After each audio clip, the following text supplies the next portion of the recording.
The Battle of Verdun, fought from the 21st of February to the 18th of December 1916, was one of the biggest battles of the First World War on the Western Front between the German and French armies. The battle took place on the hills north of Verdun-sur-Meuse in northeastern France. The German Fifth Army attacked the defences of the region fortified of Verdun and those of the Second Army garrisons on the right bank of the Meuse, intending to rapidly capture the Côte de Meuse, from which Verdun could be overlooked and bombarded with observed artillery fire. The German strategy aimed to provoke the French to attack to drive the Germans off the heights. The Germans made some important gains in the early phases of the battle, but the French quickly contained the German advance and were able to recapture much of the lost territory towards the end of the year. Despite the demands of the Battle of the Somme further north, the German strategy assumed that the French would attempt to hold on to the east bank of the Meuse, then commit the French strategic reserve to recapture it and suffer catastrophic losses from German artillery fire, while the German infantry held positions easy to defend and suffered few losses.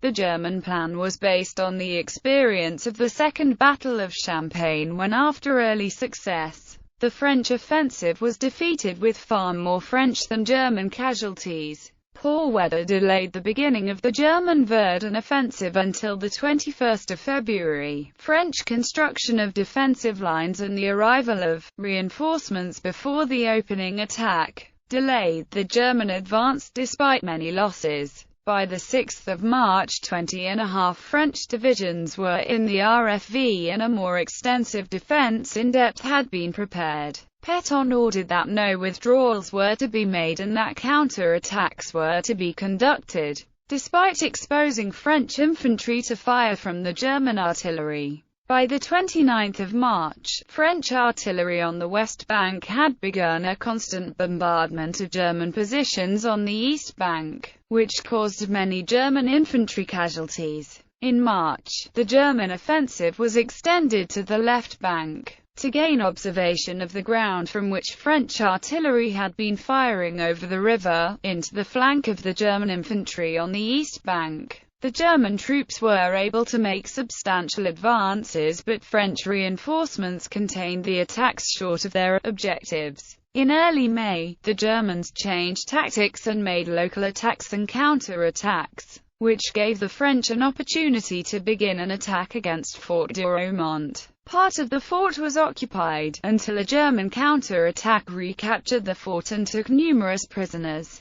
The Germans changed tactics again, alternating their attacks on both banks of the Meuse, and in June captured Fort Vaux. The Germans continued the offensive beyond Vaux, towards the last geographical objectives of the original plan, at Fleury and Fort Souville. German attacks drove a salient into the French defences, captured Fleury and came within 4 kilometers of the Verdun citadel. The German offensive was reduced to provide artillery and infantry reinforcements for the Somme front, where the Anglo-French relief offensive began on the 1st of July and during local operations. The village of Fleury changed hands 16 times from the 23rd of June to the 17th of August. A German attempt to capture Fort Souville in early July was repulsed by artillery and small arms fire. To supply reinforcements for the Somme front, the German offensive was reduced further, along with attempts to deceive the French into expecting more attacks, to keep French reinforcements away from the Somme front. In August and December, French counter-offensives recaptured much of the ground lost on the east bank, and recovered Fort de Romont and Fort Vaux. An estimate in 2000 found a total of 714,231 casualties, 377,231 French and 337,000 German. An average of 70,000 casualties for each month of the battle. Other recent estimates increased the number of casualties to 976,000, with 1,250,000 suffered at Verdun from 1914 to 1918. The Battle of Verdun lasted for 303 days and became the longest and one of the most costly battles in human history. Background: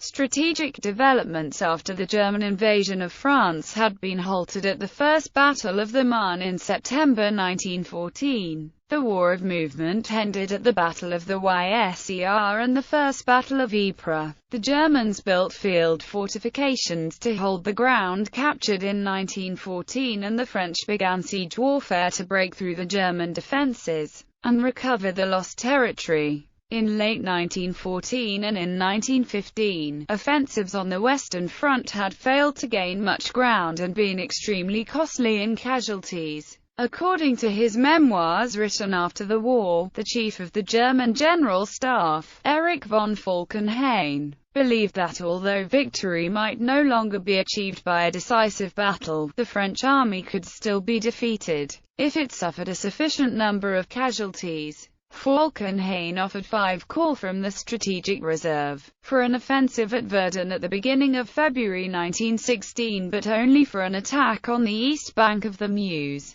Falkenhayn considered it unlikely the French would be complacent about Verdun. He thought that they might send all their reserves there, begin a counter-offensive elsewhere, or fight to hold Verdun while the British launched a relief offensive. After the war, the Kaiser and Colonel Tappen, the operations officer at Oberste Heeresleitung, wrote that Falkenhayn believed the last possibility was most likely. By seizing or threatening to capture Verdun, the Germans anticipated that the French would send all their reserves, which would have to attack secure German defensive positions, supported by a powerful artillery reserve, and be destroyed. In the Garlice-Tarnow offensive, the German and Austro-Hungarian armies attacked Russian defences frontally, after pulverizing them with large amounts of heavy artillery. During the Second Battle of Champagne of 25 September to 6 November 1915, the French suffered extraordinary casualties from the German heavy artillery, which Falkenhayn considered offered a way out of the dilemma of material inferiority and the growing strength of the Allies.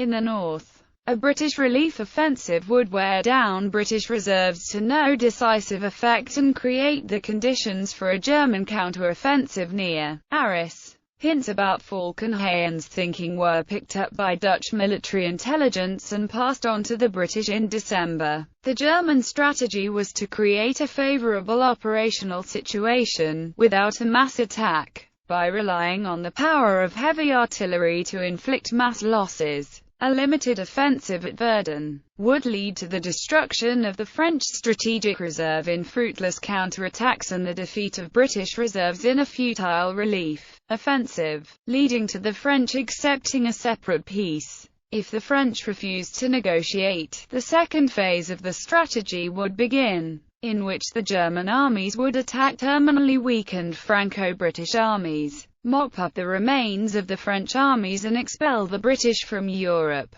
To fulfill this strategy, Falkenhayn needed to hold back enough of the strategic reserve for the Anglo-French relief offensives and then conduct a counter-offensive, which limited the number of divisions which could be sent to the Fifth Army at Verdun, Frontenem and Gericht. The fortified region of Verdun lay in a salient formed during the German invasion of 1914. The commander-in-chief of the French army, General Joseph Joffre, had concluded from the swift capture of the Belgian fortresses at the Battle of Legion at the Siege of Namur in 1914, that fixed defences had been made obsolete by German siege guns. In a directive of the General Staff of 5 August 1915, the RFV was to be stripped of 54 artillery batteries and 128,000 rounds of ammunition. Plans to demolish Forts Douaumont and Varques, to deny them to the Germans, were made, and 5,000 kilograms of explosives had been laid by the time of the German offensive on 21 February. The 18 large forts and other batteries around Verdun were left with fewer than 300 guns and a small reserve of ammunition, while their garrisons had been reduced to small maintenance crews.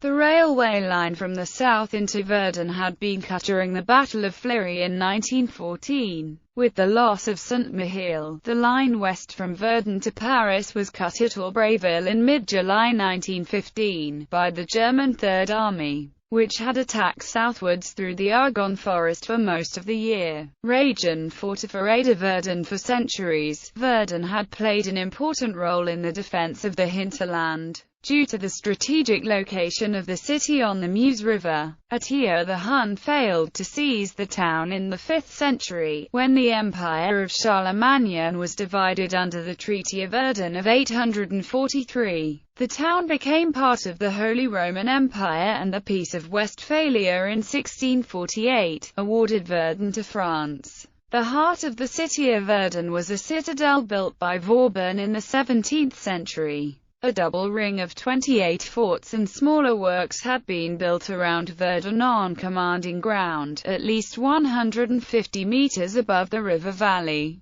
2.5-8 kilometers from the citadel at Verdun. The program had been devised by Écute de Rivières in the 1870s. To build 2 lines of fortresses from Belfort to Epinal, and from Verdun to Toul as defensive screens, and to enclose towns intended to be the bases for counter-attacks. Many of the Verdun forts had been modernized and made more resistant to artillery, with a reconstruction program begun at Douaumont in the 1880s. A sand cushion and thick, steel-reinforced concrete tops up to 2.5 meters thick, buried under 1 to 4 meters of earth, were added.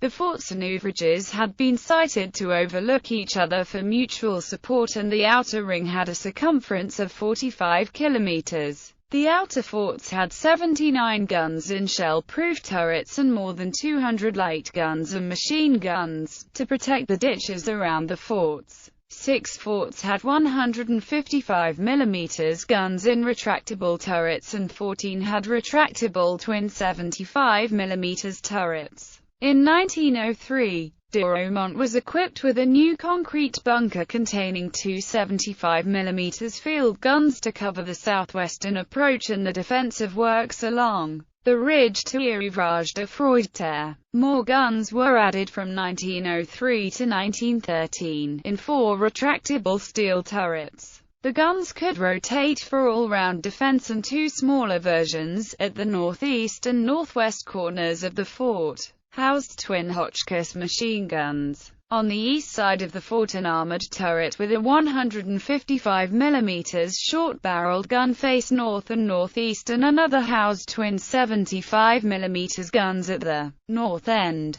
to cover the intervals between forts. The fort at Douaumont formed part of a complex of the village fort, 6 ouvrages, 5 shelters, 6 concrete batteries, an underground infantry shelter, 2 ammunition depots, and several concrete infantry trenches. The Verdun forts had a network of concrete infantry shelters, armored observation posts, batteries, concrete trenches, command posts, and underground shelters between the forts. The artillery comprised c. 1,000 guns, with 250 in reserve, and the forts and ouvrages were linked by telephone and telegraph, a narrow-gauge railway system, and a road network. On mobilization, the RFV had a garrison of 66,000 men and rations for 6 months.